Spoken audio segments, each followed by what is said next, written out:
chire esumbi ahyehyɛ so e wa hafomantem wo chire nyankropon ya adoma PP no wo mo ne nananom atena nkonwa bi nso so atena se edi enkomo bi promise ba dawroma isira gonko kenka dia mawo ya tie ne se odi wadi chire mo promise ba ha de bia no efa no enuro ya wutu akoton makomako odi akonom papa na ha ne wo ntibra ne yam tu ebo asne yenso wate ya dia ne papa enko baabi bi mi emfa mu bohyeba aha na ade wani be chirim chire bohyeba plaza ha promise ba wagbo awuram dan nim kwa akwaje wo de fe 0535544681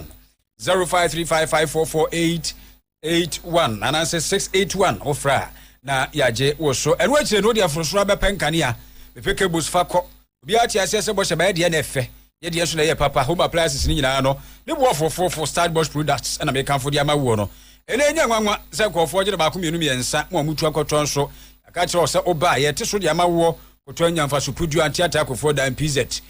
afoforo no eni ketia Dubai di hwani mo so wonsa ebeka yen na ofro so radia so Frank no oni aka me kam kire wo jae esumkunri pa 0322030838 0322030838 0536095966 0536095966 semufo ene Korea agwafo tachi pampe ya baba sumo krobia asante menu aba nana edusi pokua ahwene wo bafo ya mo tontokrom no mo akasa no ma so tontokrom unit committee fo no emu panimfo pa baako ye frɛ no owura osemafo ene wode atu dwase no kura nyankopɔ anim ni wo ba man se saf mansin masantimanta mu ha ekoso ene wo firim ya mikrom na wate asia kropon memja hye na wo hona no horo a ene he ma so atwede akwan nie go straight kakra bi so agure sum kwante se ehwa na wonam wo no no kura nie ekwan no anye na nye nen soso ena aba se enye yakaka nti we de obekoto asre ekwan no aye hwitem aye wowu amena na saa drop ma hins ne kura no a na ada kwa kufu ado obekọ kra de ba ye no afa hin enu tie ne manimu ya ye mfa mesi akwan no so na ye hwe esiesie se be ya akwan no ebetumi ada so ma nkofo etimi di ahye firi oso sanse ekwan yi se ye ache firi kwan ponche emre so pani ne semudi ka de tu ye ni mu ne nse hwe ye kwan ya ma so ban ye nam so ya hokesi a enam ba ko o ma so am ye kwan se aban ko aban ba bias ba promise a de mai ji hu hwe na nse ko di ya ye ne akomatifo ya na bo modren e twa so wo pepo kesi ya mo furo ba ya motifo ya twa so ni wan se wo drip machines egu a o de sweta eni juma bi adi anka DC another ban with my first boy anka mo de be twekwa so man so e mo bi enfru ma motifo ya akura na bo modern se mo bo ma kwan atoso probably po ya na se motifo ba ya mo twa so ya nipa ewu oso nya agro so to a ehuna mane awia bo mfuturo ba ehuna mane kan dimi mfuro na so ko probably kra ma ka di ma de bre pa ndi se ne sra ban se wa ba be sre no se hokese enam pa ba ho ye kwan se be sre se onko emo na ade betuma fa so boy amma ye ko dia ba ho se ye kwan ho se ma aduma to ye bia no enti osemafo wieye no ena omafo patem chese we de mema no de entuma esi woma sene pa twa kukudu asi wombo so obehwe nti omde abasobo ema unit committee fo asabe o ma no abirimu se kwan no anye enu nti ehwensiesie no ayi de to abagwiye be si oso nyere na miensa so ye na de mfidie obu kwan so ye duma so be so miensa obia ne mama nso tututu ma obia ne boko na meka wasa ye o akotopole etwa ma isi anam se yensa agere yentimi ewie ti ye besra ban se oba ma amansasa automatic bo se oba ya asem di obehwe o wi aye kama man ti ye se wanya ba kuma se sandro je hare so won kai se si no de aha na e wom no e doso because o ye datono o free datono ba totokum opo ka se bi wo tas ne ba se o ka anye so a unti mfa mba kumba bet ma ka se spectrum phone kwa na e ba bua kunu kakra yetini choko chira kakra de na e boma as committee chairman ni e chire phone na ya omboa amazi ta kwa kakra ba so se edwuma de wo ye na sa aban san ka ho a ya ne ye different aha enti abusuafo eno no manfo ya wo mo tonto krom ne mpatamu omde ade srede atudwa se embemu kwanta titru kwan wanye nti yahwani esiesie enwie no omonsem eno no onimonyamfo ebi bright tema mayor na yamame abom modern akwa mu ewo tema new town a wakwa akwansra echese wonomo a omo etete empona no nsuo ne itu womo a enye asem ketwa akoye te se awumena no na ayiji wo honomo ase enimanimu ya mpanyufo anhwe amfo mo na yansi fom a ebetimi de oyo ne kase na aba nchiremu kire se edan be se wo ha ne akire ne nei nsuo no etimi apamo mu nyina afiri ho no mo a enye asem ketoa ewo nkran pumpuni mantem ho no kire se wo de ne nan besi fam na wa hwese animu animu ya obetimi de nyama papa egu akwam ama manfo wo mpo ano ho. The problem has moved beyond families losing their homes and us relocating them to us losing the major infrastructure that makes this a town. And we cannot continue to exist by replacing what we lose. There's no reason why we should lose in the first place and continue to lose. So the urgency of this project right now is not only to protect some residents who you feel you can relocate, but it's to protect essential infrastructure and it's to prevent us from losing our future. So I think that we will re-engage them. There always has to be a cost to our development beyond the initial preoccupation. We want a port, but how does it affect others related and unrelated? And those are the jobs that are yours and mine to call to their attention. We're happy about the port expansion, but we also have a responsibility to make sure that its cost is not to human life and the erosion of a whole people and settlement. Ya maame onimonyamfo ebi bright ena yetin nkan na wakasa wie ye na ape ena ni ama ahyiboi a wono nso so woye wokọ honoma musuaku ahodo no wono ena eda no ewotema honoma woye twerɛtwerɛfo edema wo mo wono nso ede kakra so sei anamo bebre ewo government aba mejina no me can say me can politics me can as a traditional leader our town. The appeal the past governments say on share say on to me and if but usha the main abonu ama epona ebano yes a force na edibano eba na first 90s e na ewu mi e na edi abona adi nyina me hwe me hate any the short time na ebe ya abona so no an coach we no say pressure edibano pressure because Mr. T eponu jare at the age of 6 years at the age of 30 years na me jare na sata na sa buildings na wa nti e ko school ye bana say wiem ye hia epona na edi ye hu nyina. But the thing is, you protection, you must see defense because we are in yes, load way try. You know, load be our SSC to way. Ni ama ashiboi ena yetin nkani. Yanti simni ya samra sante manchemu. Na diya tese aposi fone etu ayi anamobi.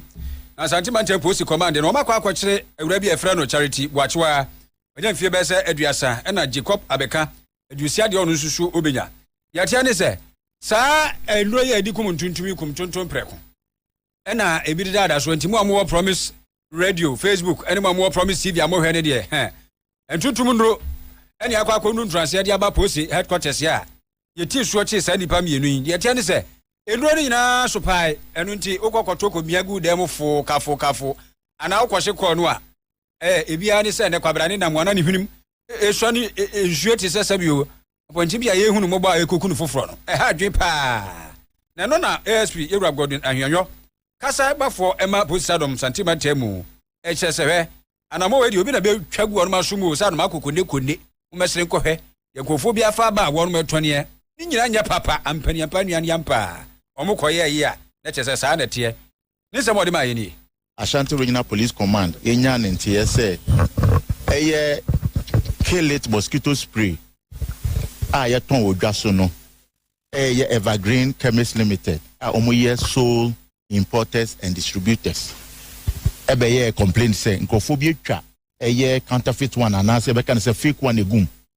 enti omo pese yetu one namo enti embra kwan no so no ya kwan so say yetu one namo enti ende ye ko kromu any police personnel ko kromu any staff from Evergreen Chemist Limited esi abontin so yakoye ne yakoedum any PZ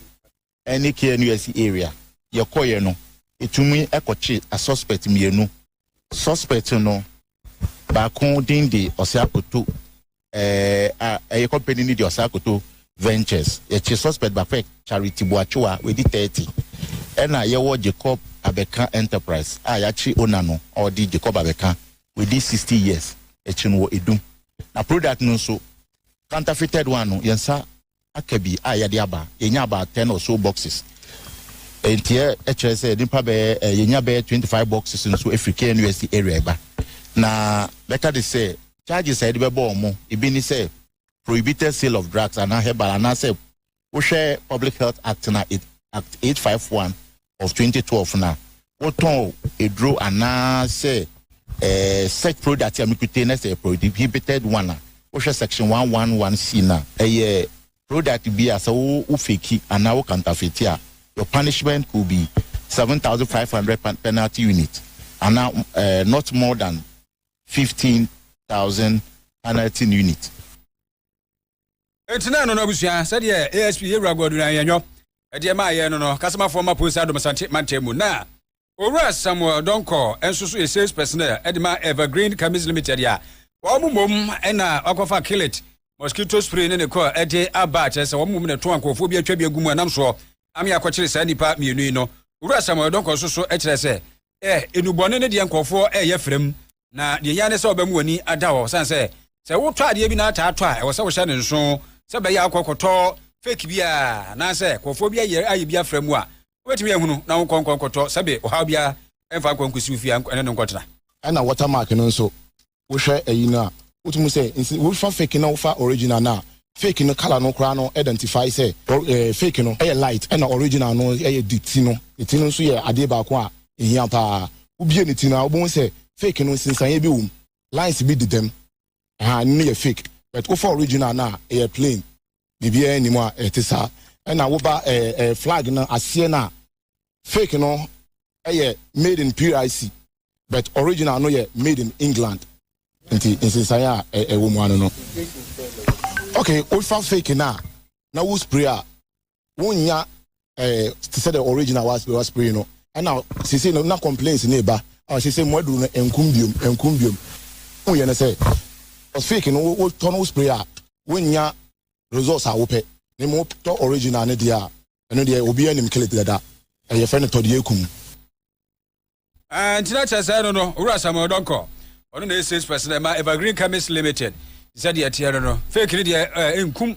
ile tesu dia ye nyina yusu bi dia metole la so ya American asma no ya din omia na fie na ntontom ne seme na me kro no ya chia ma fa mfuma me kro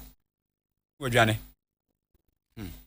Motor Traffic and Transport Department a one more Ghana Police Service ase a yetwa ne tia from say MTTD a one more nkrabata e wo asutifi of mantam ne mu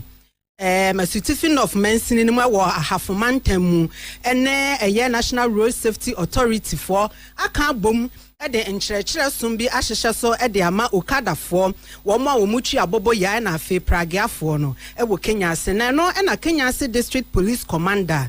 Superintendent Opoku Yeboa wɔkyerɛ sɛ wɔn mo nhwɛ sɛ abrani abrebia no wɔn betumi akɔ DVL fo aso na wɔn akɔ akɔhyɛ wɔn fidie wɔn didi wɔn dwuma no enso anasɛ de broni friend sɛ registration no wɔn hwɛ sɛ wɔn bɛfa saa process ni mu ɛno akyi no nso no wɔn hwɛ nhunu sɛ abrani abrebiara no titiw ɛne wɔn mo a wɔn ɛka okada no moto na wɔn de fa nkorɔfoɔ no wɔn hwɛ sɛ wɔn motor rider no ɛbɛhyɛ helmet na afei nso so no ne passengers wɔbɛfa wɔn no nso so wɔbɛma wɔn helmet ahyɛ sɛdeɛ ɛbɛyɛ a wɔde bɛbɔ wɔn ho ban na anya saa na wɔn antie saa nhyehyɛ wei nyinaa ni so na wɔn yɛ wɔn adwene sɛ wɔn bɛyɛ de wɔn apɛ a wɔn nso ɛso wɔn mu a mmara no na wɔn bɛdi ne sɛdeɛ sɛ ene ba se ye ne pragiafo ne okadafo no ebekasa ade ba ko ye hu ni se nko ebre register o motorbikes no o register pragia no enti no ye ba se no bekasa na e tro mo so register if say ye no kasa wi na so register ne sam ye ba ye be tro e do course na se o register so a me ye hu se de ka so no watie na wudi mra so obu o ha we register and so now only riding license no so only be from the between advice was second copy bi and no yes since so register cra and na we so we nya helmet na bo ho ban e bo nipa na o san ti eche no so ban so we nya helmet no so a so pebi ma your attention especially o mo da ya okada na mo di fani pan enti say we ye be koso every week bia e baby enti say ye no kasa That's what yes, about next week na ohuni asem. Superintendent Opoku Jamwa ena yetin nkase o kase nu owie ye no ena Madam Indiara Aproti a wono eye ahafo regional director Edema Nasara na say National Road Safety and Authority Jumakuo no wono nso so ekire mu eto aso hia say abreni abrebia wo de san kire no ebema Omanfo. National Road Safety Authority. Your focus no nipa ahobanbo ewe ya kwanti kono so. Ye hwese na yetwi moto no ewo Kenya ase na. One, the yetwi moto na kasa no onbo ne ho ban. Empabo a ohye, atare ohye, se na on share helmet. Enu pra emma ono akasa rider no oni ahobanbo bia. Ena osan so overloading. Obefa nipa more than 2, 3. Ebi we ni ebi we 3. Osan fa loader ka ho. Ni nyina no riders na omuti sa moto no so e kan rider no mu a omu nyina in helmet no de omo life to ajeje mu e na obi fofra onu so use e kwan ni bi even akola oko school na wapun school na mkwan mu e ma memu omo na mkwan mu twa lorry kwan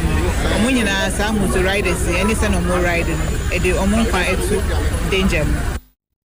Madam Indiara Aproti ene etinini ga group o ya do me datna NPP amayuku no conference tribupo ne se wonum mamra ya odibu ekuo no okoye kwampo befa so yodi bewuram ne de obeyi afiri mu esisa ya woso ye na bua motimi nwi ya fipimi no ene aduonu nwotwe aba ya beto na empanifo atwetwe wuro bekobi we no kra no hwemu a to ani sia yenefo no besa empimu nsia 6000 delegates de bekwa akotwa hia ewo enkran University of Ghana na fidi ho bia no wo mo de ahyehye so na akawo bi amamu nkomo no ikoko bi sai say agwa no kra kwapem say Salam Mohammed Mustafa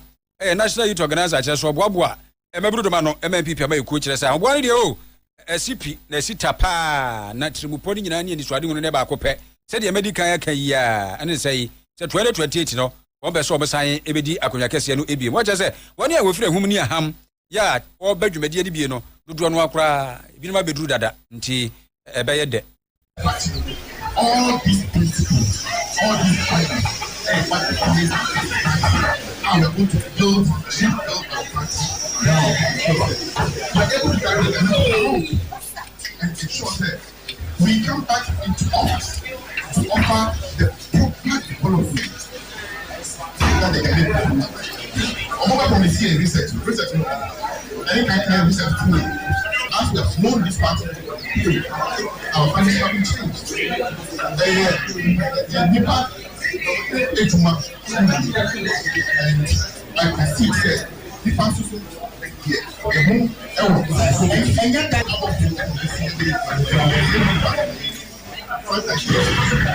can see that over the period, I have for one kind of make things for again. And in these results are also the China, but the same Ghanaian people actually said, NDC actually that's what 4 years ago. From the money, 80 million, 200,000 I want to food. And Salam Mustafa, and I would say, and kind of Bobo Mabuna, Emma NPP, Amaku, Omo Conference, and Shababa Suana Huboa, said the Aquapem, and Odikakra at anymore. Ahoboaboa ne ho nsɛm a ɛna ɔkyerɛkyerɛfoɔ panyini de ma NPP amanyɔkuo no ɛyɛ Owura Justin Kodua Frimpong wɔde afutuo ɛkɔ de ama amanfo a wɔnom ɛba nyinaa sɛ wɔbi biara ba a wɔba no wonya ne suban bɔne bia nto fie na ɔmfa ahonidie pa ɛmra hɔnom ɛmɛdi dwuma a ɛba abɛkɔ so wɔkyina no no ɔkyerɛ sɛ hwɛ na ɔmo nhwɛ sɛ wɔbi biara ɛnhyɛ asomasi anaasɛ ɔbɛntene atade emfa ma hot said oba be campaign e dia ma obia no na mom bedila iso fefefe emra no so a woto wa ba na wakọ no munye bibia ema asundwe emra Saturday enko aba enko yo Saturday na aspirant wo ko munya aspirant for the activity of the president secretary of the national chairman national faculty and one some nebuka Mr. Party for no bianco so be attended so the baho and I can't because the most straight instruction I'm not police for I'm a secretary for say will be a best start and be a power from will be a billboard be our bear some placards be our and you will be for it to the every Ora Justice Kodria Frimpon Church for Penny Edema NPP Amanyuku no. Awusafo na yeguso ayekwa ni Promise 102.7 FM Promise TV Promise Radio so Facebook oba social media no a yene wa na ehwibo mu yɛdrɔtrɔ taxi drivers baabi obi na bia kakrakra adwobrɛ o wɔne ɔkɔkɔ atete kwatia mufo nkudura somdwe mirika tente munyae overtaking wani mu na hɔ amenye so ate ase ɛna afi overloading no nso montetete so ɛno no yɛtɔ so akɔ na nimu no ekuo bi a ɔmo wa pipi ama ekuo from Gallant Patriots ɛkyɛ sɛ ɛmaburu no a titiri wo mo wɔ akwatia bato opesu aso ɛnne sɛ wɔpani na skumi ato anan wɔ se do by elections abato ntuhyem baba beba so ɛno ɛna kuo yɛ kyerɛ sɛ wɔn aka so mutiri ho a yɛbeyi wɔn ayi bɔne nsan sɛ wɔn abrɛbrɔ mani ase wɔn de wɔn aso ɛtototo fam no wɔn ehunu sɛ yɛkɔ akɔfa dipa bi a ebia wɔn empɛ ɛna ba bɛhyɛ wɔn mo kɔn nti wɔn aba ntɛm so na wɔn bɛkasa akɔnɔba nana buadu ɛna edi ntitiman wɔyɛ convener ɛmakuo wɔ kyerɛ sɛ ekuo ne de sabi ekusa bi nyaado yeto abawie yi ase ababedwa bedwasrada asomdua ase hyɛ da dim papa na aboso ba de anka eno na meja pa yesese ye hwie na aboso ba no ansa mobie ma nko meja pai na ayi nso so abakɔsɛ mansi ne ho so yete ne sɛ ɔhawo a ebia sese ebipia ma ekoni na moment mu ase no wɔ kasa kyerɛ panifo no sɛ mo obi biara ntua na mo bia hokɔ akɔfo bi ɛde aba bɛhyɛ wɔn konsan sɛ ye kan ye kɔ ba nyina no se dipa no omugini tuma no moto abade ama no so omugini ntumu a ene yesetede obesa awe ewa akwatia hɔ edu nti akɔnɔba na nabuadu afutu a wɔde ma empanifo nti ene hɔ a sɛde wati wɔn agu mɔntene so na wɔn a wɔsusu wɔn susu a wɔsresre na wɔn de yɛ dɔm kakra no wɔn sɛ ni emra hye bedwafo bi ɛtɔɔyɛ no ade a ambis ɛkɔ so ama omu eyi kandinia delegate ɛpɛ na ade hye so ɛpɛ ama to aba ibi a wonya bon chido na kote constituency die sa kasa na ne nam framam eba ne die ani enyan mesre minimi nnuano mesre party mpenifo ewo akote constituency the party executives constituency executives the regional executives and the national executives yes so money die kwa and sudden say yam kutubi gufom say esre won nhihye ya beda hama yen no ye pe fair playing ground party mpenifo emma kwan say obi bia owo pepa say opese osom constituency no as the MP no on ba kwan yem nomination no bi bia owo pepa no on kofa forms na akɔnɔba na nabuadu ɛna moten wenka no ɛno na wɔkyɛ sɛ sɛ ne akanifo no wantie ensɛm ɔmo ka ne bɔkɔ yi a ɛbɛyɛ animguasia popra animguasia ɔbɛgye ne sɛ ɔbɛwe ɔbɛwe sɛ popra sɛ mpenifo ɔkɔba sɛ ɔmo sɛ kyenkyerankyen kɔɔ na ɛɛba no ɔmo ntie na mmom no ɔmo bɛyi obi ama wasi akan no ama amanoko no di a ɛne na sɛ bio sɛ bɛsɛ bɛtafrɛkyɛ ɛyɛ mpenifo ankasa yɛde party no ɛkɔ ɔhaw mu because yɛsa abufuom no kasa yi abufo abuba akɔtɛ constituency abufo wɔ mu constituency ɛna hɔ sɛ ɛda hɔ no ma kyɛ sɛ anigye anɔsiri wɔ mu saa we are facing political challenges in this constituency eti ɛkɔba ne sɛ grassroots so ɔmu suon sɛ yɛsrɛ yɛnkɔ for primaries n'enyi ɔkandini ma yɛn nyinaa yɛfa yɛakoma internet ne sɛ mpenifo kasa da kyenkyerɛnkyerɛn ɔmo bɛhwehwɛm ayi obi a mate sɛ ɔmo de researchers aba constituency mu ɛyɛ stakeholders engagement ahwɛ obi a the popular person na ɔmo de nakɔ it's absolutely not no ɛni kwan sɛ saa hyehyɛ ne kɔ koraa anabuadu akɔnɔba nanabuadu ɛna moten wenka no ɔno ɛna ekuo a ɛfrɛ Gallant Patriots MPP ama ekuo mu akwatia nkɔmɔ ɛne yɛde ahwemu yi mpanyimfo a wɔn ɛwɔ mmarahyɛ bedwam a committee a yate sɛ wɔn nhwɛ yɛn ho banbɔ nsɛm ho ebi ne defence and interior ana afei security a ɛwɔ ɔman yi mu abɔ mmɔden ahyia IGP ɛna afei criminal investigation department a wɔn ɛwɔ Ghana police service ne mu ɛne wɔn ahyɛ dɛm mu ayɛ meeting kokoa mu na ne nyinaa egyina Anano Ablekuma North omokwato abano penche ne menteme ho ase esɔreyɛ ema ekɔwie akyi yɛkye nkrofo bi hwe omone ade no ɛna afei bɔkonso nsensem a yɛdagya yɛntime enso ano no na ɛna wɔn ewie meeting no ɛna otitina nim ɛde ma defense committee no Ura James Agaga wane titinani abedi echire Reverend John Intim Fodjo eba abontini hia nsɛmtwerɛfo ɛna ɔmo kyerɛ nsɛm kakra ɛkyerɛ ese. They responded to the incidents that erupted, the violent incidents that erupted in the course of the conduct of the elections at Ablekumanov. We were particularly interested in knowing what steps are being taken to ensure that those who engaged in acts of violence at Ablekumanov are apprehended and dealt with in accordance with law. The ministers and the IGP gave us the assurance that with respect to the Ablekuma elections, they are reviewing some videos which went viral, and in due course, the perpetrators would be arrested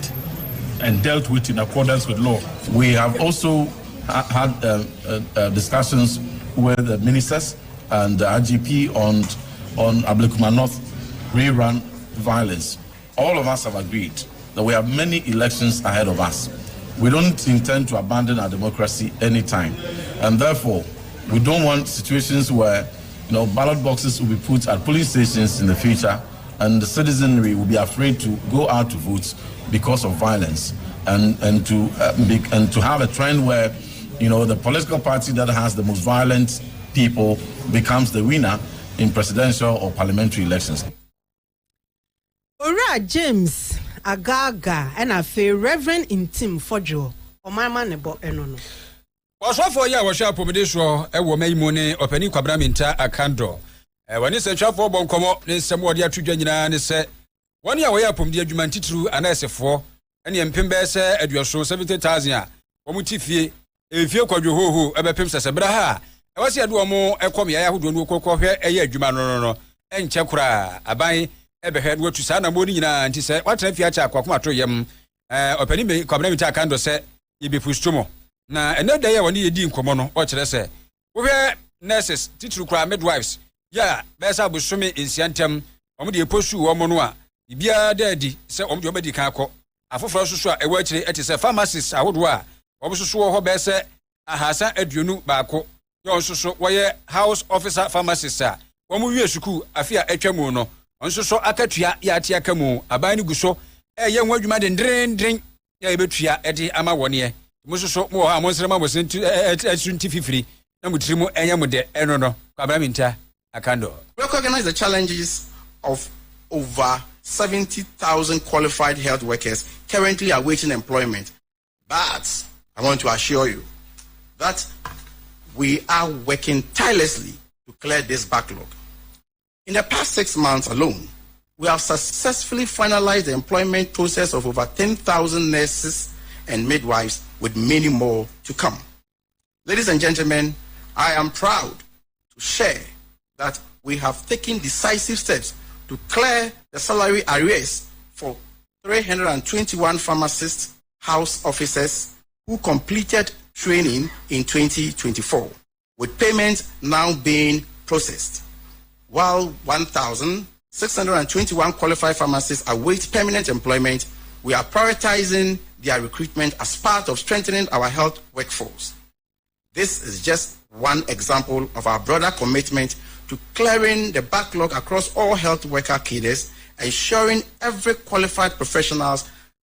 has the chance to serve and strengthen Ghana's health system. Enti opani kwabraminta akando ena motenu anka so afo hwe apomdi so mayi mu nti mu amoya apomdi adwuma titra na asefo midwife fo ya motre fie mododo be se empemaduoso 70,000 ye behwe ne afom nyina awura adwuma nim eno no wato aso se we kura so ye ni gisem wo hwe amaman mako be se dumiensa 13 countries ena omdi abeto Ghana nim se omu hia apomdi adwuma efo nti woto bia keka ne mabom na wo be so na ban no so asere ha bra ha wo na akoro no na so kopa bia atra no akwakoye adwuma e wa manani hobi se kwani bi nkwade a enso chire misi. To complement government recruitment, we are exploring managed migration and private sector options. Regarding managed migration opportunities, over 13 countries have now expressed interest in recruiting Ghanaian health workers. We are formulating policies to ensure these benefits are fairly distributed to both our health system and our professionals. Furthermore, we are also investing heavily in their professional development and welfare to ensure a motivated and skilled workforce. In this regard, the government has implemented conditions of service agreement with our health unions. No, Penny Cobra Minta Akanto. I was for your share upon this room. Ninsem, I don't know. On Monyan for Ernest Kumia. When you're the baby, a crew, yam Rashabedjani, Edema Aquetiano, ne Huns and Samuya, Nachese, a year electoral commission. And so a day in Shishaya and near maybe a Google Aquem Sanya Beya, a battle a bit to me a coso honeno, a can who be my ahumboaboane and Hunsisi Hunsamuano. Ora Salam Mustafa, our non a national youth organizer, at the ma NPP Amanyokuno, at the Kokobon Sembi Elko at the Amagana Police Service say. Woman shese ahobamba hon semuno ebedimu pa a wentwi bia ma so mo ye o madwene say omo begya niam mutara de a wo mo NPP for ne de o befa kwan bia so e de abo wo mo ho ban. If they were going to kill Chris, they would have killed him in front of the police. These are the things that make people arm themselves. The woman, any catalyst, and the police for they should do what is needed. And that includes giving confidence to Obia. Confidence is important. And the police must restore confidence in all of us that they have the situation under control. Now, to be forewarned is to be forearmed. Salam Mustafa, and you're turning king. I feel you to na ensanfu fromu ye nyina enim se wo pani kwabra adubu ahen na brebi atwam ye director general ema National Signals Bureau ne wasem abba ye ne ya twetwe no a se efasika sam ya ade ye akodi koto ekotire de betri na ne yire hu behwehwem piru a samola tachia ene ye twitwaje for lawyer e de makwabra adubu ahen na omo de kokoto court ru anim kire high court seka court no sabio enya ade bi sase enye ba akofo ko na nana ne abrewa enye ba akon soso ya wote ase sabio ku sabio enya ado Nyankopon bo no se nipa nko a ene oyi mframa sabio bia yi mframa bi ade bia obi ye no obi tumi ye eno nti se nka beye na se bia se beye hwehwemu e de afa pani ni ho a ene ye nanka ono soso ebeye enhwehwede bi ama court de se wo mo nko o machi na National Security Coordinator se o mabese ne ko nyina free afiape ankro de okro mienu 1992 yanhwe na ne woso ate aso osu awu yanhwe o mususu nsembu kakra na emu ama nhwehwemu a o mse o mo eye de afa opani kwabra edugu ahen ho no entumi ensi ta o na kwatu no agboatu agu se adwuma we oda wo de be me adwuma we na tambe be wi na wanga sakra de wotra ho a wetumi aye eno no wade sobo ebo Attorney General wapani Dr. Dominic Akurentinga ayene se just my trusting pain. I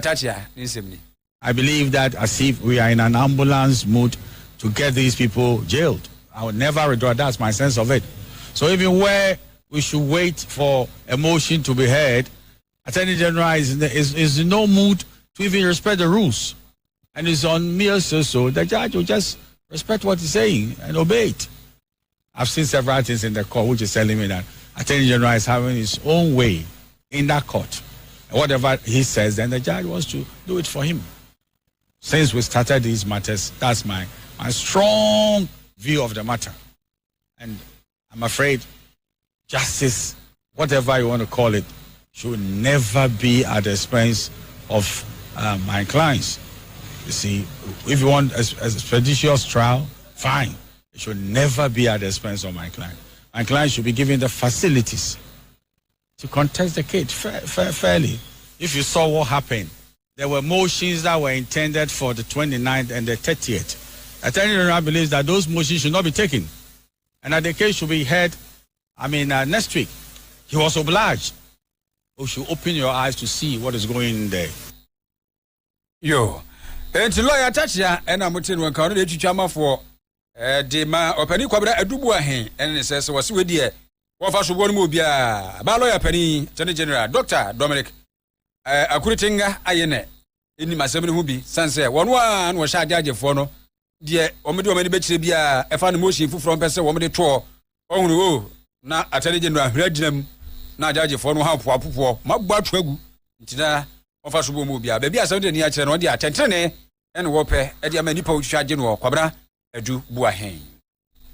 Yantinsim ewo mrashe bedwamai na ranking member at the parliament committee omo ewo eye trade na chese ye dwadie ho nsensem eso eye mfididwuma ho nsensem eso na afen so no eye yakwansra ho nsem eso no eye owura Michael ochirebe fi wo kire se anano dom kese no ba no dan nsem a wo kekan ye ewo mrashe bedwam se 1D1F ho nsensem a eba ye anase abandada no hihye ya wo de ba na nya hihye papa enu ntina entimi ambo ama 1D1F no entimi anyina no kire say sansem na opanyin kase ne kan ye no e ya trosem. The majority leader got it wrong in the first on the floor of parliament by saying that these businesses abuse the incentive package given by government. It's not true. There is no evidence to that effect. Note that this is the only policy that was initiated by government, that the government open-handedly, or I mean without any hesitation, decided to make it so available and so accessible for anybody to take part. So government didn't have anything to hide. We didn't have anything to hide. We gave everything out. The package was so clear. We gave 5-year tax holiday to people who wanted to be part of the business. So in Ghana, the corporate tax is 25%. Government decided to grant 5-year exemption to everybody who want to be part of the 1D1F program. The government decided also to give some import tax waivers to people who want to import raw material for production and machinery for production. These are things that are standardized across the world. I mean, in the world of business now, you cannot decide to thrive your industrial sector without incentives. Then you can't do well, because every country that is doing well in industrialization are countries that have given its people the opportunity to assess incentives. Good one. It can only be grown when the people invest more. Government invests more in the businesses. How does government invest more? Government can only invest more through giving incentives to these people. And that's exactly what we did. For actually befi enono. Said ya blekuma no for nsensem no si ye na omoka ya ba wie ye de obedi nkunim ya ba ba bobod do ba wie nsuso be hunu lela ase no ene ya nipa no ya fa ho hwe bi pa di ho nkomo no a mrahye bedwafo dom kuma ntitiriw omo susu timrahye bedwam ombu afu sa ankoyie na no ena soafo ya wo hwe ekitawdie ena afi abefo so Sabano Communication, Digital Technology and Innovation, and Ningo Pram mrahye bedwani Samuel Nate George. Ono so akoka sa da bi se bi ekusa bi anyado ensem bi wo ho no mo anase ne bi ho a untumi nkasa amayesemu nti udi bi bedi wunua so ahunu ebia ade bi aba atwam pata biribiri asi wo bra no a wo so ba bedi pani no wo sei obi ye mi sei timi susume ye obi emfa won ne se de ade no asitie bia no e ba ne sa adwobre wo nti atekateka anase obi ayembo ne bi tua ne ka de Sam George ne senka ono de enkenhia kura Neno, and I said, you get here, General Mosquito, Jamtani, Edmund this year, you could prepare to just a hair. But an idea, who got 20 papers, so Saba, yet here they say, what did Tima any Yawinas or the Casa? One a casa has something to the war. Said you get here, Zimney. You're wrong, because democracy, no, a man will be a quite say or nona or exact punishment, apart from state or crime. It is a Ubia boys Munda, Kuranoa. Nane osu kobono bia munyina amaye bone ti untimi mfa nye justification say obia yese metie minua Sam George no so kra threaten say we are just the beginning num ne ada megidi say ono aye victim da enti uputu ho into ne shoes a ebia obeka say odika but o minister of state ne enti o kasa ese o kasa as minister of state now to me overcome one kasa feeling no ya me anu abu masum sa enti emotions there to the bia ebeba amwa kan sembi before we be realize o but I don't think say and only the way to solve the problem and enti no the SSA and say call on the state agencies to do their work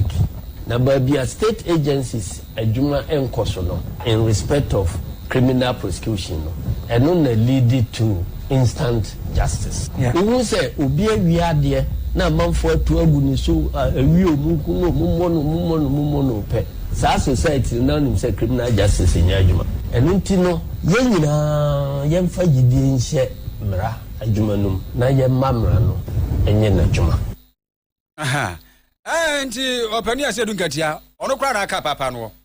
Ono na aka papa no. Sa Sam George kan ye no. Ono ne nya adwen. Beka so Sam George. Eni abato ntu hye bisa ba elections e koso. Hwini sum no wadado ono kra de say ba elections ipo. Da bi general elections na nkasa. 2020. Bonu sum no wadado ntu timi se ono de ya ono tema na ono ofa mu no. Ena e kan sa. Nti opani Joseph asedu nkatia yi na no se da bi ba aboro kra kan obi sum a no adane ba ko na ma no asan sim wia no adana sena okọ ena beboa pa na aboa ma asomdwi atumi aba nti we afutuo tiawa ya opani Johnson asedu katia edema adehye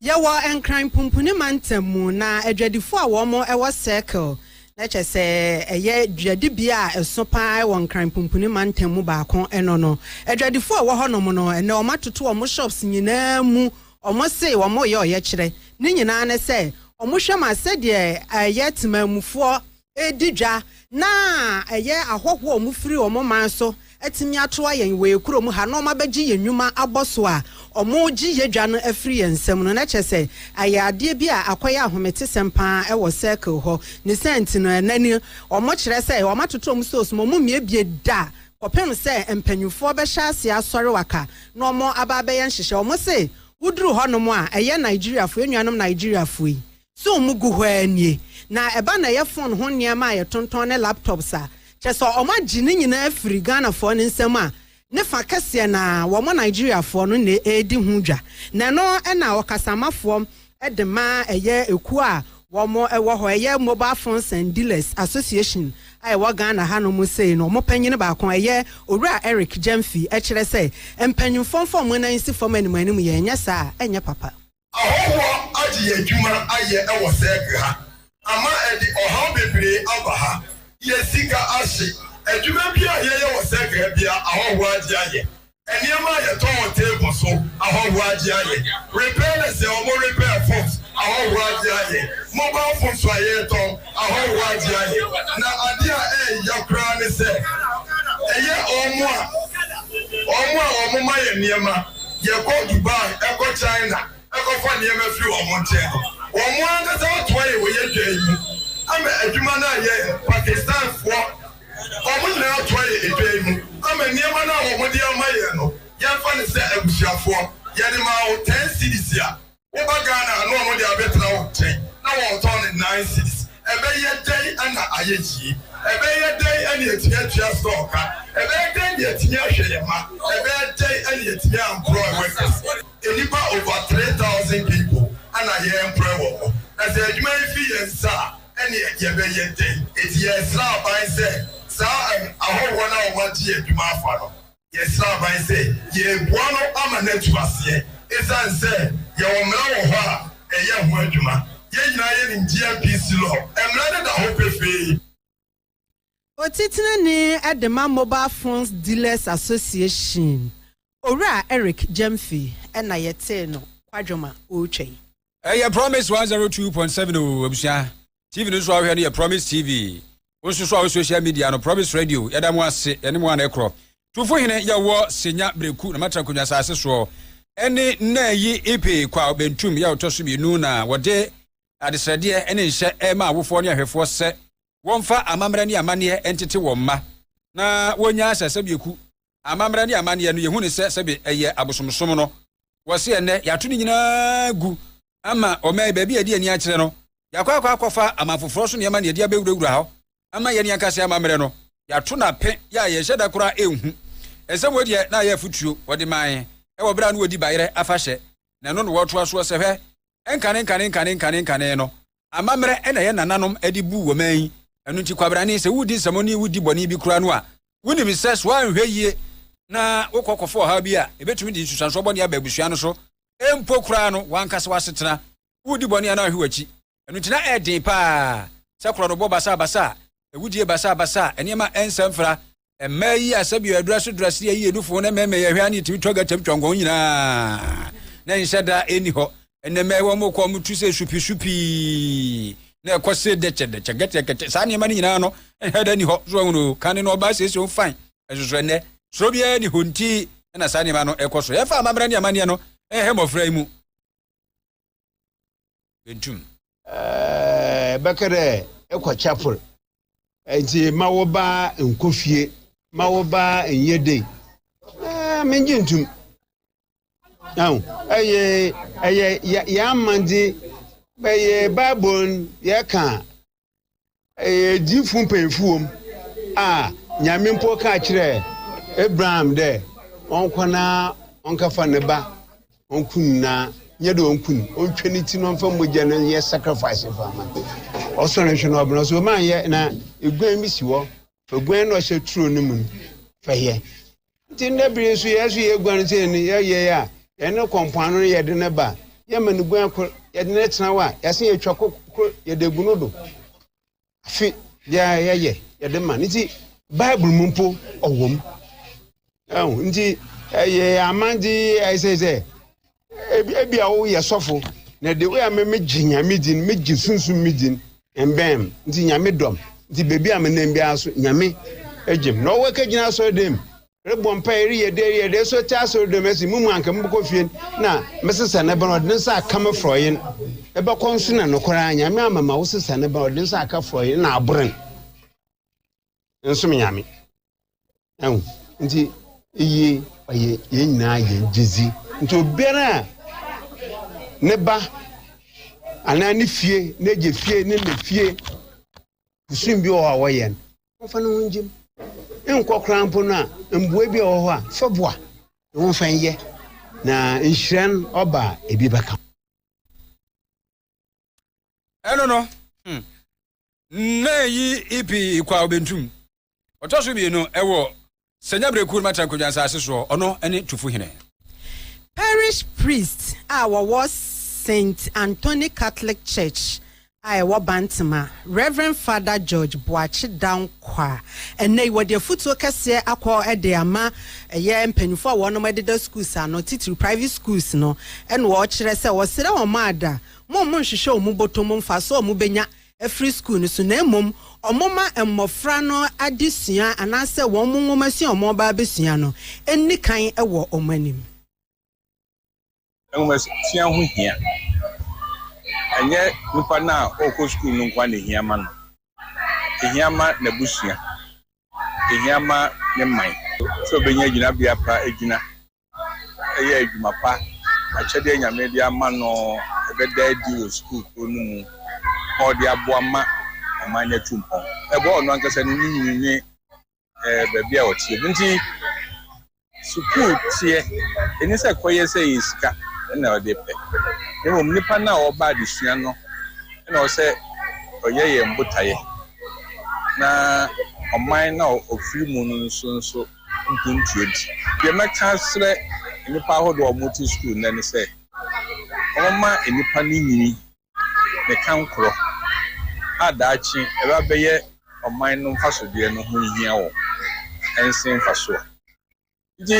ne kase pa ne report ankrofo church of man koda wa bra koda no mode mo nusa ede dada awofo so say omtimi ka no kore kira awofo no ma teacher for the kira de yie man koda no nso timi nyi ye do so bie wo examination or practices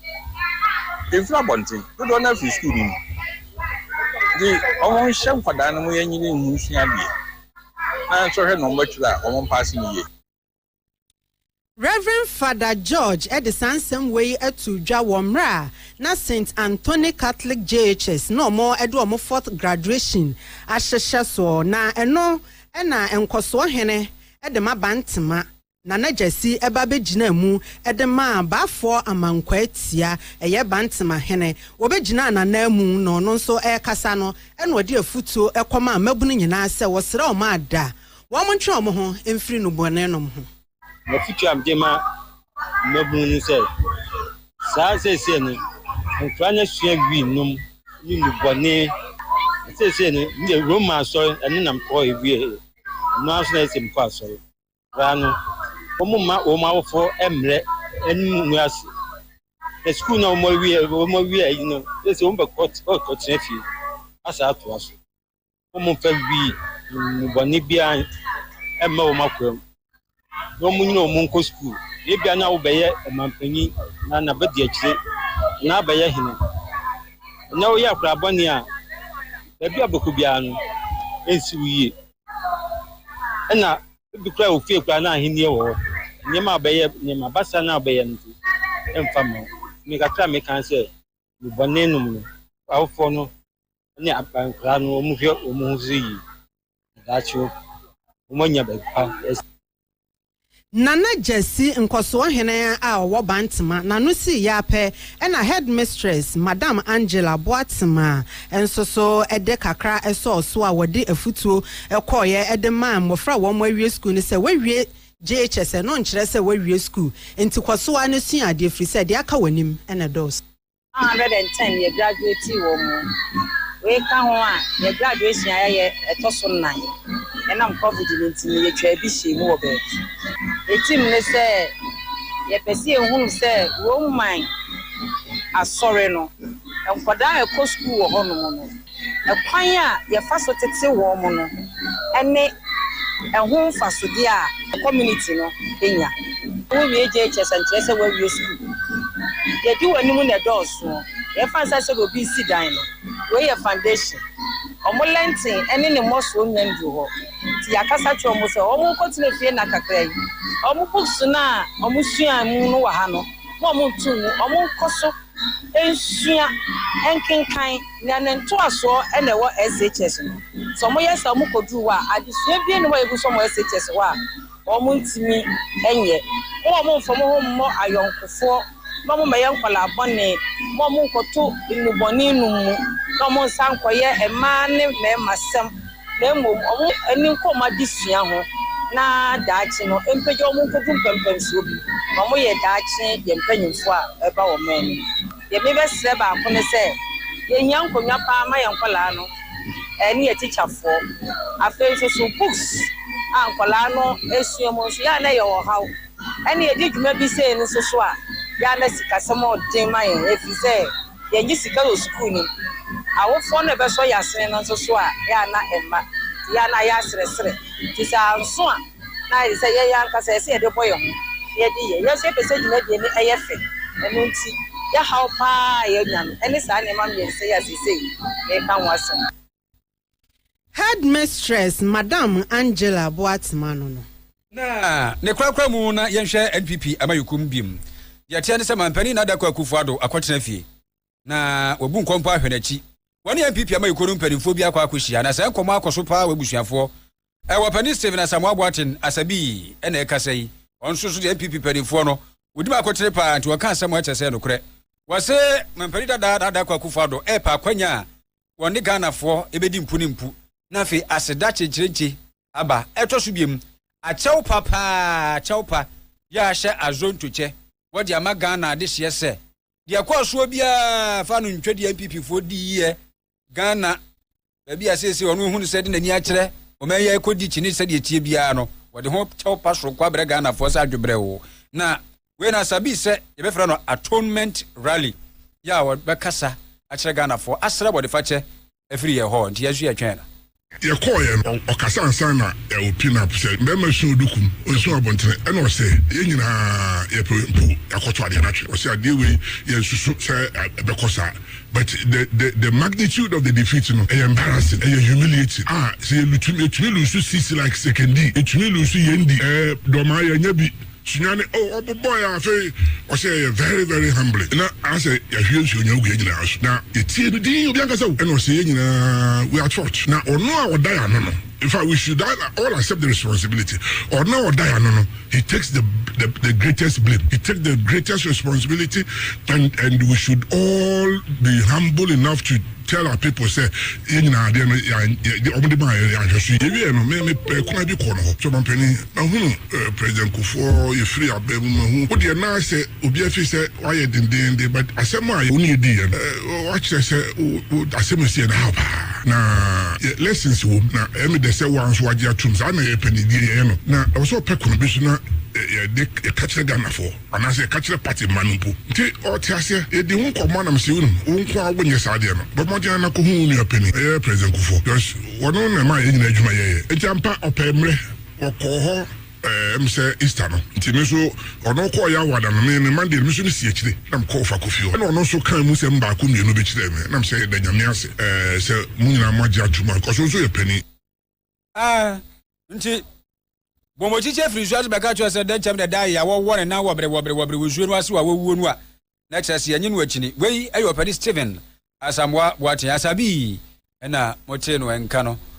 wo fa kofi na mote ye no oni ayi papa Kufo uzi avre ku video di ebuzuano no di atwan apani dada ada kwa Kufo ado na fi acha pa kro no wo e di baga na ade hye no wo de aba yentwa hu bia wo ye pentem okua yenko anya na